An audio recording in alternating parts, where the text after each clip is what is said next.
Ito mga kababayan ay yung laot namin na masama ang panahon.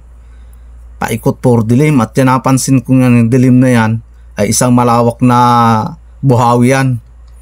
Mabuti na lang hindi yan natapat sa kalupaan. Patak-patak ang dilim niyan. At grabe talaga ang pagkadilim. Tiyak ito aabutin kami ng alpadura nito. Kasabay na yata ito nung buhawi dyan sa dait na nangyari.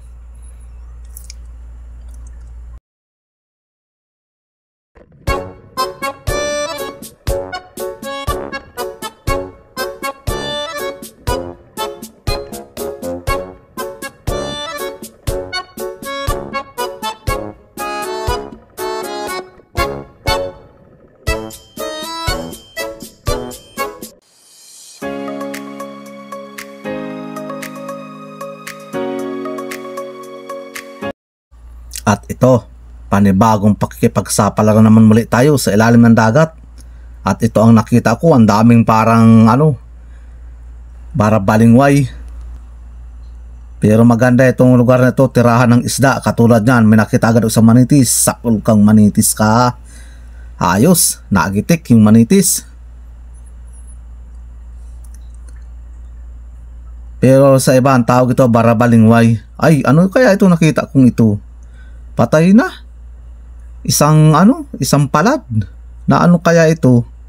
Siguro ito nakakain ng hindi maganda, sinaktan ng tiyan, namatay. At ito, sipat sa pulkang kanuping ka. Hindi lumampas yung pana ko. Ulit, kasa. Ayos. Yung kasa ko. Ayan, tinamaan na.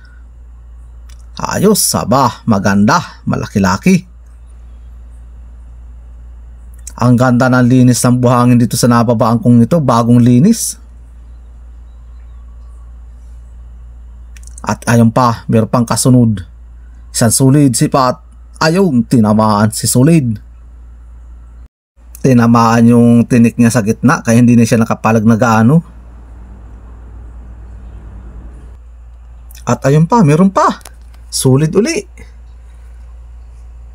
Testingin natin kung tatamaan. Sa pulkan sulit ka, ay ito yun lang ang problema, nakapunit. Nasaan na yun? Babalik ka rin sa aking piling. Wag mo na akong takasan. Sibat. Sa pulka. Ayun, nagitik. Maganda ang corals dito sa napuntahan namin. Ang lalaki ng bato at ang lalalim ng butas. At tiyak maisda dito. At may napansin ako dito, isang sulid. Nakatago sa bato. Nasaan na yun? Makikita din kita. Ayan na, si patuli. Ayan, tinamaan. Ang problema, nakapunit uli. Daplis yung tama. Nasaan na yun? Nawala na, sayang pa. At ito ang nakapalit, isang danggit bahura, sipat. Sa pulkang danggit bahura ka. Ayos, ang ganda ng tama. Nasaan kayang kasama nito at tag-iisa lang? Ito ay hindi naman ito buhangin, kundi graba-graba.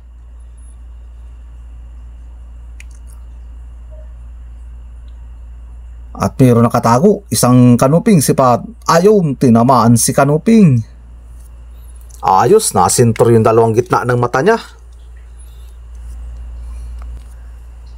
Nasaan kayang kasama itong kanuping na ito? Ayun, iba ang kasama, danggit. Dalawa. Unahin ko itong isa. Pero sungkitin ko muna na maglalayo para di mabulabog. Sapul ka dyan. Nabulabog lugod. Nawala na. Sayang pa. Kung yun makikita. Ayun, naroon pala. Kala mo matatakasan mo ako, ha? Umayos ka. Para masintro ka. Ayun, tinamaan. Pag nakatagilid kaya mga kabayan, kaya medyo matagal yung pagpana, mahirap pumana pag nakatagilid. Hindi siya masisintro, maradaplisan lang din, sayang lang pag gano'n ang mangyayari, kaya sinisigurado ko. At pero pa dito sa ilalim ng corals, silipin ko siya at ang ganda ng pagkatago sa ilalim, ikot siya doon sa ilalim, kaya mahirap matsimpuhan. Ayan na, sapul ka, surahan ka, salak pa. Ayan, una ay sala, ayan daplis, pero sa pangalawa na sintro na, naagitik pa. Oops, may tayong naman muli ako natagpuan. Tabi ka dyan, at may papanayan ako. May napansin akong dalawang talagbago, ayun, magkatabi. Ay, di ito war, magkasundo. Sipat, dudubulin ko siya, paridikitin ko, sapul ka dyan. Ayos, tinamaan, nadubol parehas. Di na ako pinahirapan ng isa. Mabuti tumapat siya, kaya maganda yung pagkakatama. Magagandang klase naman uli ang tagpo ko ngayon. Ayos man ang pandurudugtong.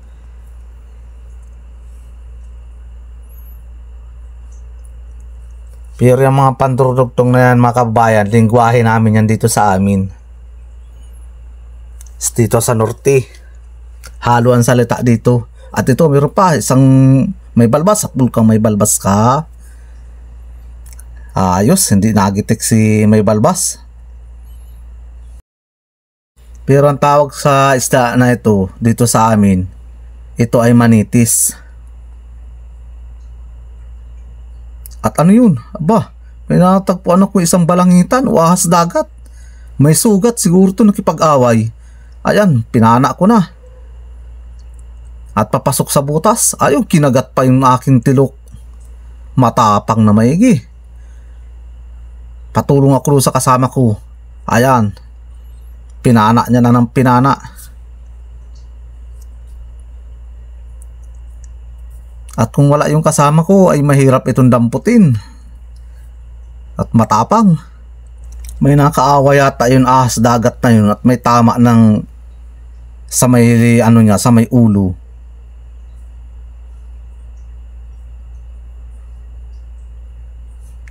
At ito, meron pa. Nasa ilalim ng bato, ang ganda ng pagkakasandal. Sipat.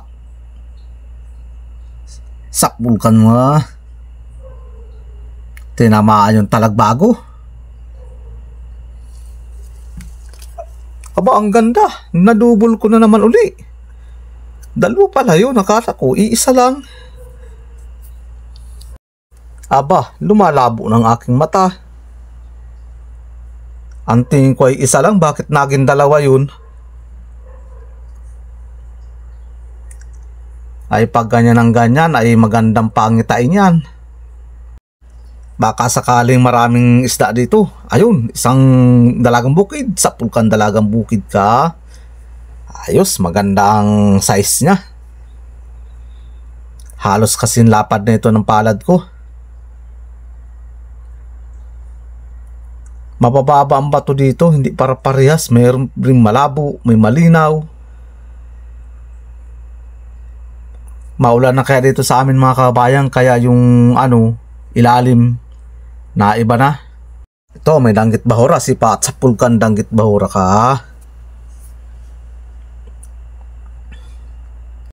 Nasaan kayang kasama itong danggit bahura na ito?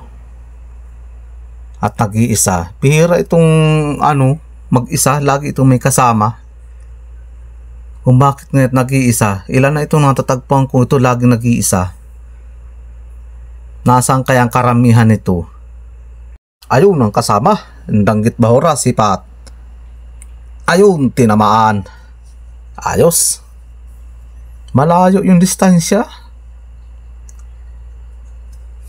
Tsaga-tsaga lang tayo ng langoy. Matatagpuan din natin yan mga nakatago na yan o mga nakahayaw. Katulad ito, may nasa ilalim ng bato, isang suno, sipat. Sapul ka dyan. Ay, hindi nakalampas yung pana ko. Ayun na, tatakasan pa ako. Magpaabot ka sa akin. Sana makuha ko ito, sayang. Kulang-kulang 1 kiluhin ito. Mailap, ang hirap paghabol. Pag malapit na ako, saka naman siya naalis. Mabilis lumangoy. Matatamaan din kita. Ay, sapul ang bato na naman. Isda ang pinapatamaan ko. Bato yung tinamaan. Ayan, huminto, sipat ng maayos. Ayan, tinamaan na. Hanggang dito na lang mga kababayan ng aking pag-video sa ilalim ng dagat, at muli ako'y nagpapasalamat sa inyong lahat pagsuporta sa aking YouTube channel, at sasampa na rin po kami.